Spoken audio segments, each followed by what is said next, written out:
Se você acha que o cinema narrativo nasceu com Georges Méliès, sinto informar que você foi enganado. Tudo começou com uma mulher. Hoje no Formiga na Tela, 3 filmes de Alice Guy Blaché.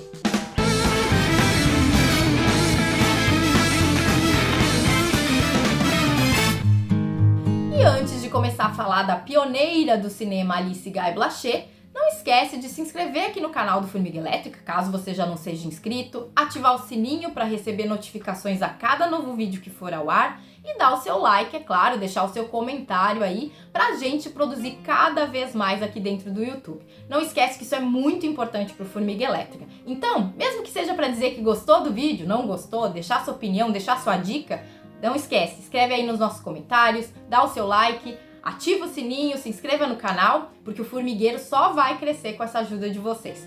E agora, vamos a Alice Guy Blaché.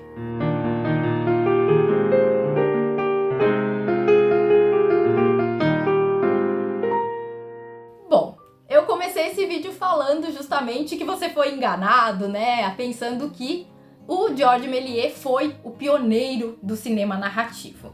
Isso porque todos os livros de história do cinema falam do Méliès como um pioneiro e tudo mais. Porém, pesquisadores de cinema foram descobrindo que obras da Alice Guy Blaché foram produzidas antes das obras pioneiras do Méliès. Ou seja, ela chegou na frente, ela começou a produzir antes do Méliès, inclusive lançar esses filmes antes dele. Mas a gente sabe dessa questão do apagamento das mulheres, seja em qualquer tipo de história, na história do cinema não ia ser diferente, né?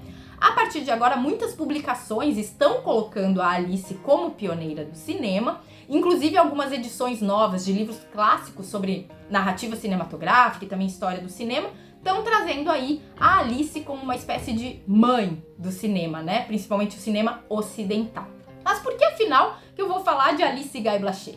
Bom, a plataforma MUBI está lançando uma coleção de 3 filmes, 3 curtas-metragens da Alice para funcionar como uma espécie de porta de entrada para você que nunca assistiu um filme dela e quer, afinal, saber qual é a importância e, afinal, o que ela produziu para o cinema, pelo menos nesses primeiros anos em que ela foi aí a pioneira do cinema narrativo.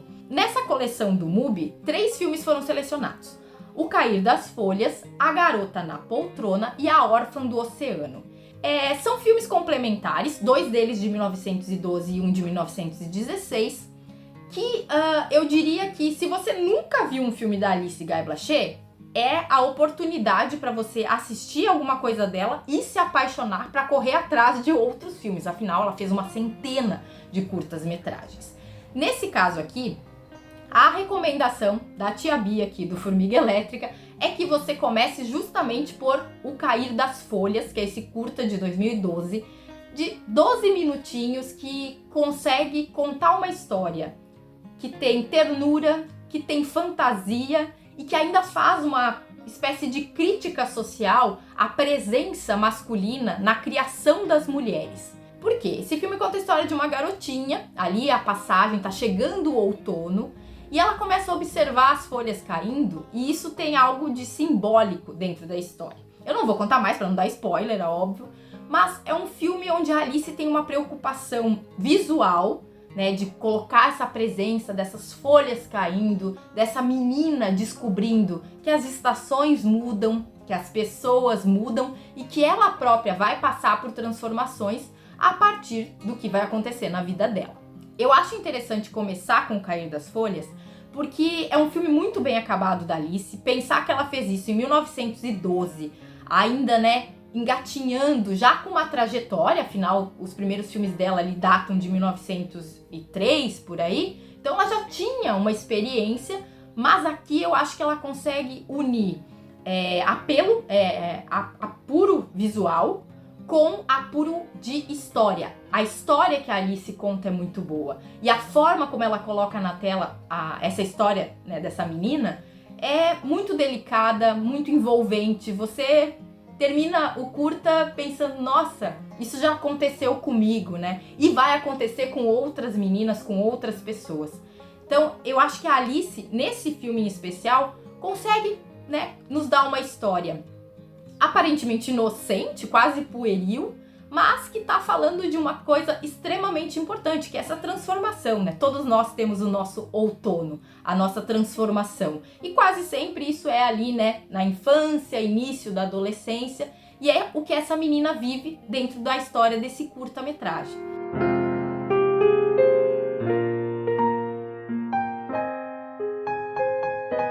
Na sequência, eu acho que dá pra emendar ali outro filme de 1912, que tá ali disponível nessa coleção da MUBI, que é A Garota na Poltrona.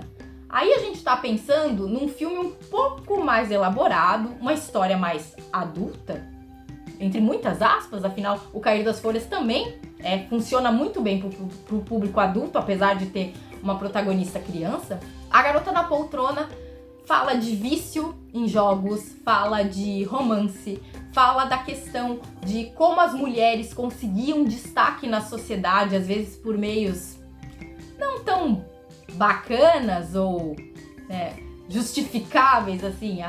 A história toda é centrada numa garota que presencia, por estar cochilando numa poltrona, uma questão com um cara pelo qual ela é apaixonada.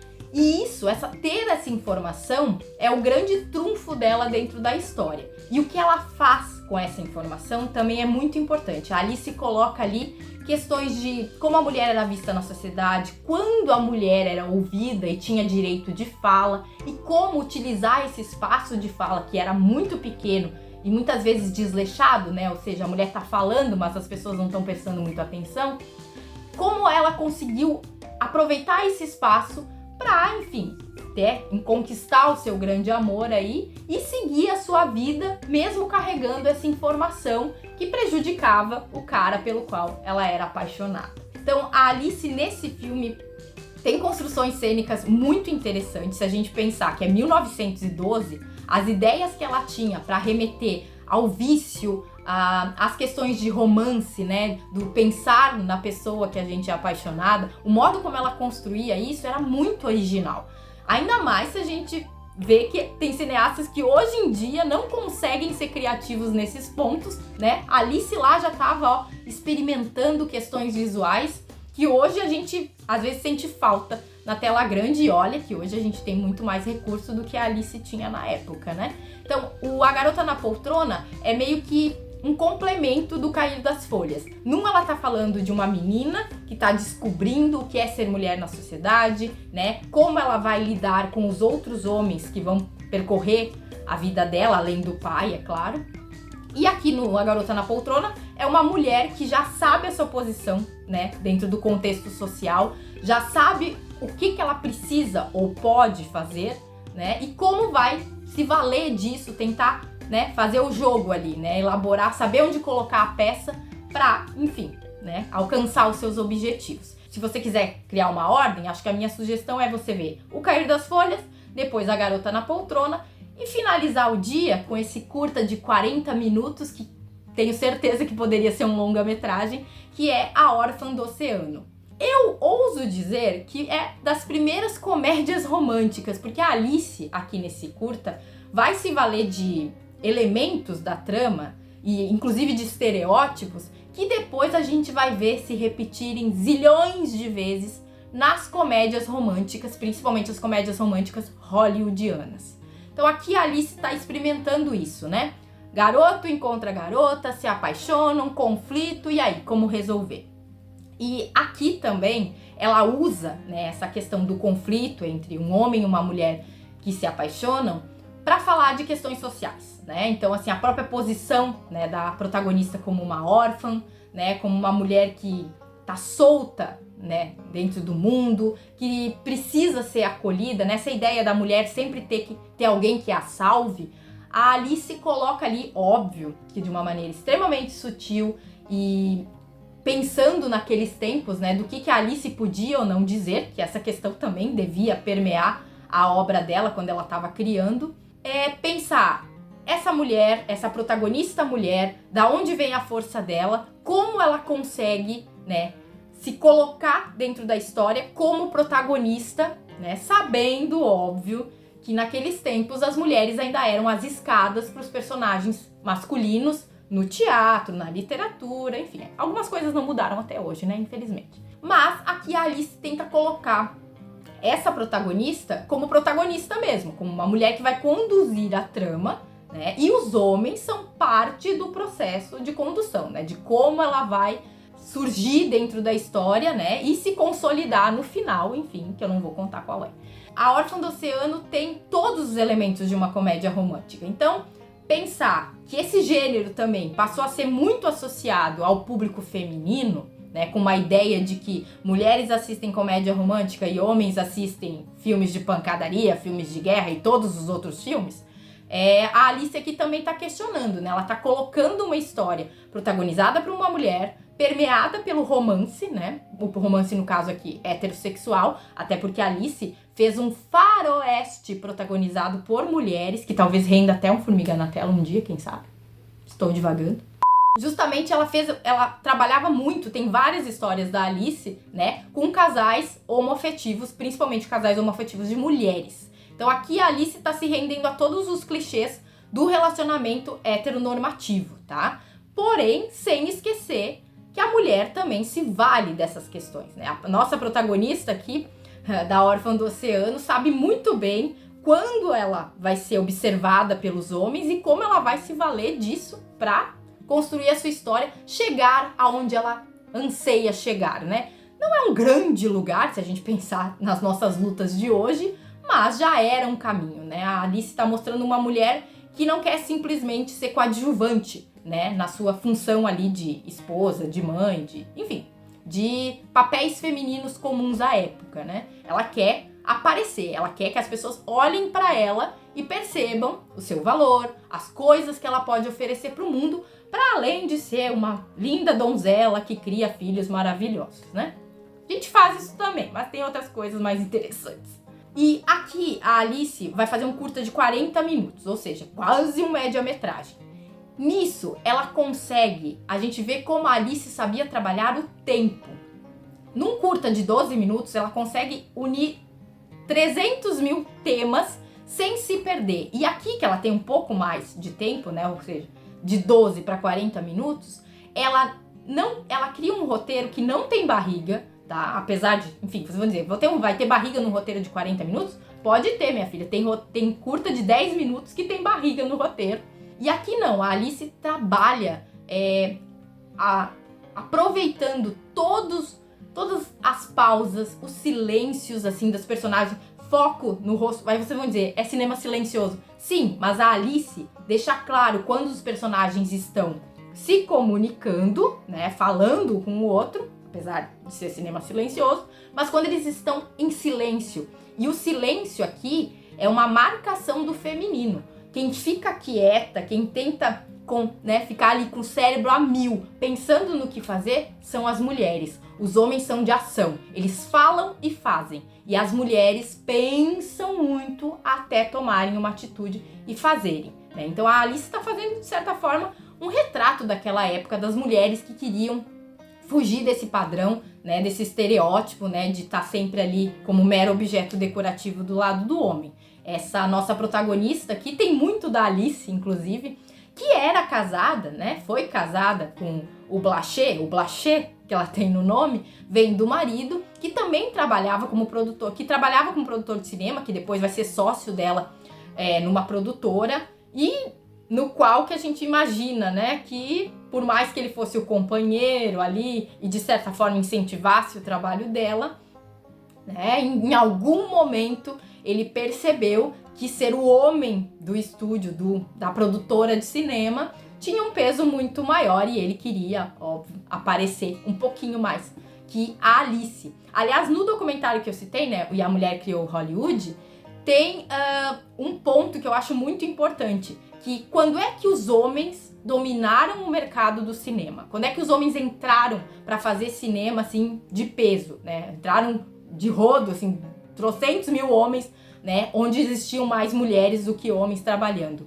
Foi quando o cinema começou a dar lucro. Quando o cinema virou um bom negócio, sabe? Quando você percebeu que você podia ficar rico com um estúdio de cinema, os homens entraram em ação, né? Não pediram licença, simplesmente empurraram as mulheres e assumiram os cargos de poder nas produtoras de cinema.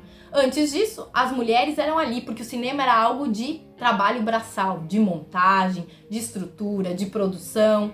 Então, enquanto o cinema era só um servicinho, as mulheres podiam estar ali em alta, né, performance fazendo seus trabalhos. Agora, a partir do momento em que ele começou a dar dinheiro, os homens tomaram o lugar das mulheres. E a Alice, com a Alice não vai ser diferente, né? Tanto que ela demorou esse tempão, né, pra assumir o seu lugar de pioneira do cinema narrativo, né? De uma mulher que começou a contar histórias com imagens em movimento muito antes do Méliès. E a gente não tá aqui depreciando o Méliès, tá? É super importante. Eu adoro os filmes do Méliès.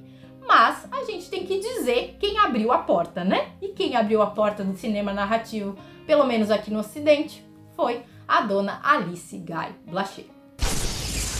Então, tá na hora, né? Falei da Alice Guy Blaché aqui, tá na hora de você ir lá correr na plataforma MUBI e assistir esses 3 filmes da Alice Guy Blaché dentro dessa coleção muito bem selecionada da plataforma MUBI e, né, correr atrás de outros. Tem vários curtas da Alice também no YouTube disponíveis. Inclusive, é uma boa porta de entrada para você assistir outras mulheres pioneiras, afinal a Alice não estava sozinha. Outras mulheres também estavam fazendo cinema na mesma época que ela. Então vai lá, corre na plataforma MUBI, assiste os 3 filmes da Alice Guy Blaché e não esquece que o Formiga na Tela tem uma campanha de financiamento coletivo recorrente no Apoia-se. É só entrar lá em apoia.se/Formiga Elétrica e escolher ali quanto você quer nos ajudar e ter vantagens como um grupo no WhatsApp com todos os editores do Formiga Elétrica, sorteios mensais com prêmios, ó, maravilhosos para quem gosta de cinema, de literatura, de quadrinhos e, óbvio, curte o nosso trabalho, compartilha, deixa o seu comentário. Conheci a Alice Guy Blaché, vai conhecer agora, já assistiu os filmes, quer dar a sua opinião aqui? Deixa o seu comentário, deixa o seu like, se inscreva no canal do Formiga Elétrica. Semana que vem tem mais Formiga na Tela. Beijo da Bia e até a próxima!